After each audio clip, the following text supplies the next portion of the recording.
Теперь на ваш вопрос о воспитании. Я вам так скажу, что чеченцы не воспитывали детей дидактически. То есть, посадив ребенка, вот ты должен быть таким, ты должен быть... Этого не было. Ну, иногда могли там бабушки с дедушками поговорить. Но ни отцу, ни матери некогда было этим заниматься. Жизнь была достаточно трудная, достаточно сложная, но воспитывали примером. Примером воспитывали. Вот этот мальчик рос и видел, кто приходит к его отцу, о чем они говорят, потому что он все время должен был быть рядом, помочь им там, принести, помолиться, коврик, снять одежду и выполнять рядом. Что говорят друзья отца, как они оценивают те или иные события, как они себя ведут в этих событиях. Вот своим примером, как ведет себя их отец. Вот этот мальчик будет это воспринимать, его и учить не надо. Девочка-чеченка, подрастая и как бы заходя в возраст невесты, ее мама даже не учила. У нас не было вот такого откровения. Ой, хазло, хылаться хылывай. Но она точно знала, когда она выйдет замуж, что она должна там делать, как она должна вести себя. Потому что она видела это все. Она во всем этом участвовала. То есть, вот я помню, мы были маленькие, вот и Маулд Шац, Маулид наш, это было, я до того это любила, это была такая мистерия, такое зрелище. Собиралось очень много людей, по 50, по 60 человек. Они рассаживались, клали хлеб, воду, соль, ну вы знаете, да, и начинали с пения этих назмов. Мальчики, начиная там вообще с малолетнего возраста, одевали и пештохки, они среди этих стариков садились. Мы им очень завидовали, потому что нам не разрешали туда садиться, мы со стороны слушали, сидели. А них... И еще очень важная вещь. Вот Клингер, например, он был 3 года в плену у чеченцев. Он тоже описывает нравы чеченцев, очень интересно их описывает. Он говорит: господа, они не бьют своих детей. Чеченцы не бьют своих детей. Понимаете, этому мальчику мысль о том, что его кто-то может ударить, даже в голову не должна прийти. Он не может это позволить. Его так воспитывают. Но ему авторитет отца был настолько высок, что достаточно было его просто взгляда. Достаточно было слова матери: ваш отец об этом узнает. Или я скажу отцу. Этого было достаточно. Авторитет отца был просто непререкаемый. Вообще в центре культуры чеченской стоит, конечно, мужской генотип. У нас даже женщин оценивали за мужские достоинства. Дюнал долшуи, хюнер долшуи, майрю вот и так далее. Это мужские достоинства, потому что, ну, такова была жизнь. А вот воспитание мальчиков военному искусству? Это вот очень интересный ритуал, который вот тоже мало кто знает, к сожалению, он ушел из нашей жизни. Дело в том, что чеченцы отмечали 15-летие мальчика. Это было большое событие. Притервалар, той. Отец скачки мог, там маулиды читались, раздавалась милостыня, устанавливались то его... В общем, это был праздник, 15-летие мальчика. Многие говорят, да, это инициация, но это очень важно, то, чего не знали мы до сих пор. Я вот впервые в своей диссертации об этом писала. Как-то не понимали, потому что воином он не становился. Воины – это еще мальчишка 15 лет, воины его в свои ряды и не возьмут. Он еще не сформировался, как мужчина, и все впереди. Но именно в 15 лет я расскажу, что это был за обычай. И самое главное, в 15 лет у мальчика заканчивается материнская кровь. Та кровь, которую мама дала ему при рождении, он же от матери эту кровь получает. И эта кровь полностью обновляется к 15 годам. Это чисто физически? Это медицина говорит, да. Откуда это знали чеченцы, я не знаю, но они праздновали это, понимаете? Это благословение его собственной крови. А раз он в 15 лет получает собственную кровь, все, чеченцы говорят, воралвалер, это он девочка до 7 лет, ребенок у чеченцев считался малик, воралвалер, малик хваларду. Вот в 15 лет, получив собственную кровь, ему дядя по матери дарит жеребенка, а дядя по отцу дарит оружие. То есть он завязывает, это буквально перевести, завязать пояс, но пояс он и так имел. Это имеется в виду, он берет оружие в руки, ему дарят оружие. То есть с этого момента, если до этого, например, вот ему 14 лет, он случайно кого-то убил, ему мстить не будут. И будут мстить его отцу или старшему брату. Да? А вот если уже он миновал этот возраст, за свой поступок он будет отвечать сам. Вот. Это притырвал. То, что дарили жеребенка, он, кстати, вот эта страшная привязанность чеченцев к лошадям, она этим, он его, во-первых, молодой маленький жеребенок, он каждое утро на плечи поднимал, он его кормил, он его купал, он с ним рос. Этот конь рос вместе с ним. Поэтому ближе коня, разве что мама была, и все. Это очень близко. И, например, вот у нас чеченцы не могут плакать. Вот, например, Астин, да, вот мужчины идут на похороны и плачут. Слезы у них. У них такой обычай, это надо уважать. Чеченцу это под запретом, он не может. Один раз в жизни он может плакать, когда мать умирает. Это ему прощают. Нохчи к этому относятся. Но в другом случае, когда когда умирал его конь, падал конь, или, например, умирал друг, или брат очень любимый, что делал чеченец? Он уходил в горы Узамба. То есть он практически уходил туда и освобождал свою душу. Узамбар это просто выл прямо, кричал и выл, вот, пытаясь освободить свою душу. Понимаете? Настолько конь был близок к чеченцу. Вот Дюма, когда был, он же написал, говорит, когда эта лошадь настолько знала своего седока, когда, говорит, чеченец на лошади подскакивал к пропасти, он навешивал ей на лицо, мешок надевал голову лошади, и уже она знала, что ей надо будет прыгать, когда он какое-то движение ногами сделает, и перевозила его через пропасть. Если он где-то упал, погиб, там раненый, лошадь приходила в село, и все знали, что надо идти за ней, она приведет к раю. То есть эта лошадь была очень близко. Так вот, этого же ребенка ему дарил дядя по матери в этот день.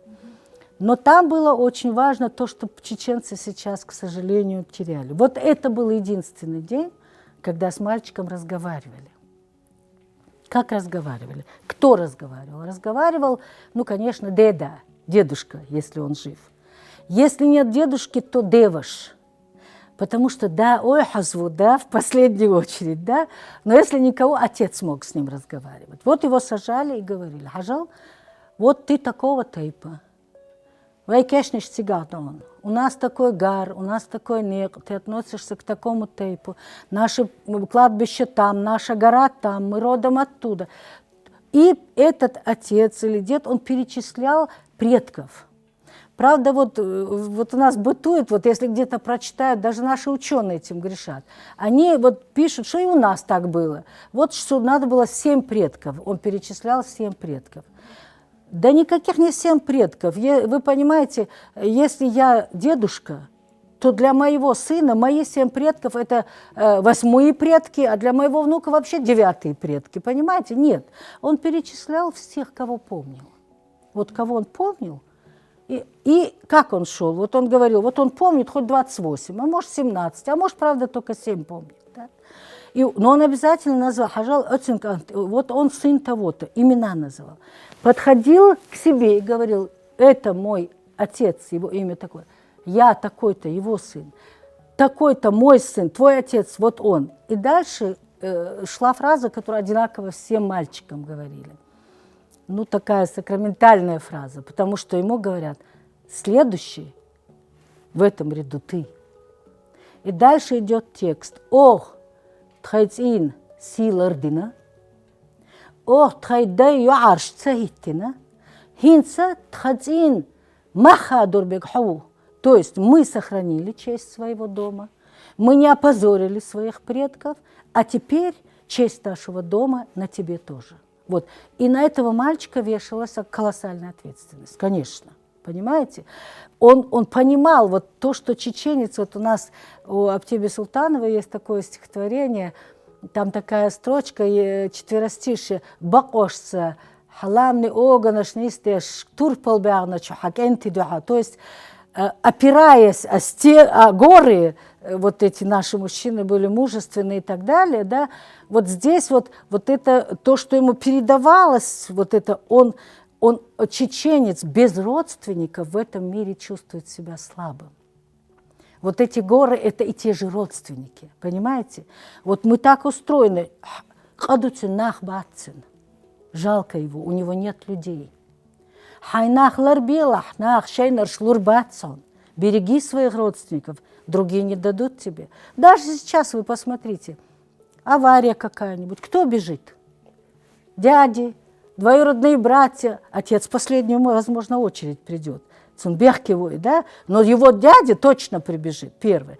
Потому что Деваш был всегда самый любимый человек для мальчика. Он ему то, что отец не простит, прощал, заглаживал его проступки, помогал и так далее. То есть без родственников чеченец действительно чувствует себя слабым в этом мире. Поэтому вот такая связь всегда должна присутствовать. Обязательно, обязательно.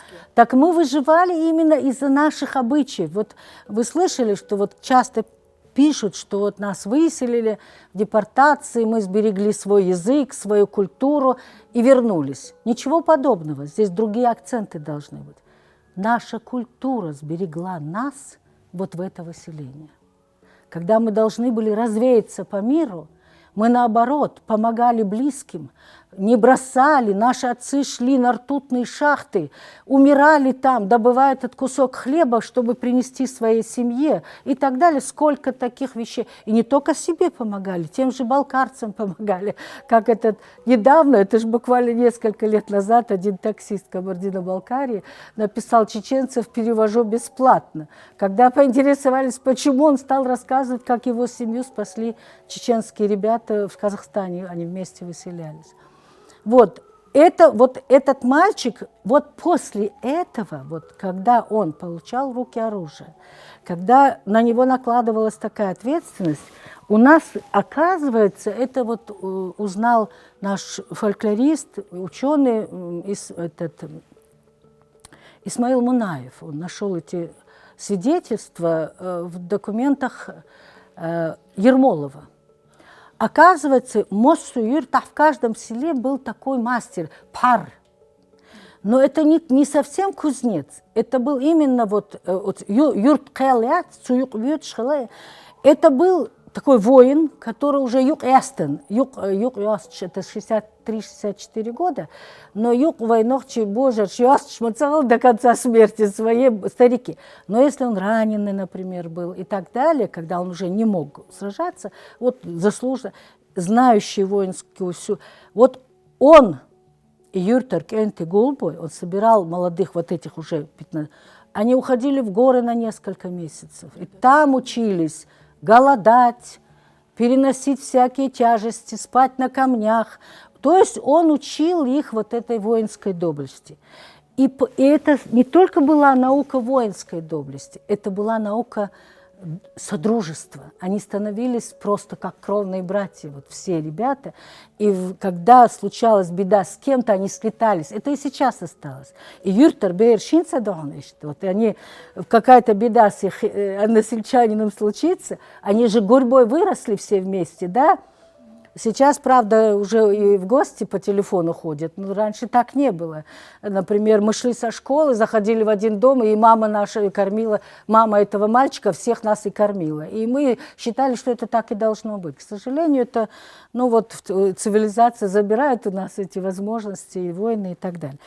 Ну вот как бы то ни было, вот это воинское. И когда я, например, узнавала, я очень интересовалась, а какие испытания, например, они проходили, да? И я помню, да, Гештуэльцу, Саид Мамад Хасеев, это мой друг, учитель, я его очень любила и очень почитала его знания и так далее. И когда я вот это прочитала, он мне сказал, где это можно, я прочитала, и Я ему говорю, это же невозможно было сделать. Никакой из сегодняшних ребят это не сможет сделать. Ну, например, ударом сабли, одним ударом сабли он должен был рассечь связку этих кизиловых прутьев и в толщину своей талии. Или, например, огромный валун на конце улицы, на конце села, с гор бывает же, сели приносят огромные валуны. Дегги вот со всем оружием, Моссу Герзду, в полном вооружении, обувь, все. Он должен был сбежать на этот валун, не дотрагиваясь рукой. Это крутой, как скала, валун мой. Или, например, он должен был, были тогда такие, знаете, каменные зернотерки, каменные. Есть, знаешь, они тяжелые. Ему 2 зернотерки на каждую ногу навязывали, и с этими зернотерками он должен был 3 села пробежать, не оглядываясь даже на лай собак. Ни на кого. Вот это описано. Сколько мы не знаем, что как он учил их голодать, переносить голод, находить. У нас леса очень, в наших лесах можно же жить, вы же знаете. У нас леса, очень много плодовых деревьев. Поэтому наши воины и выживали в это. Лес был защитой, горы были защитой, понимаете? И все есть, совершенно верно. И вот его учили, как он выживет, даже если один останется, попадет в пургу, что он должен делать, как развести костер. Этому всему и Парш учили. И что сделал Ермолов, как вот рассказывает Мунаев, он узнал об этом, он выведал во всех селах этих мастеров и всех уничтожил, поубивал. Понимаете? Вот такая трагедия.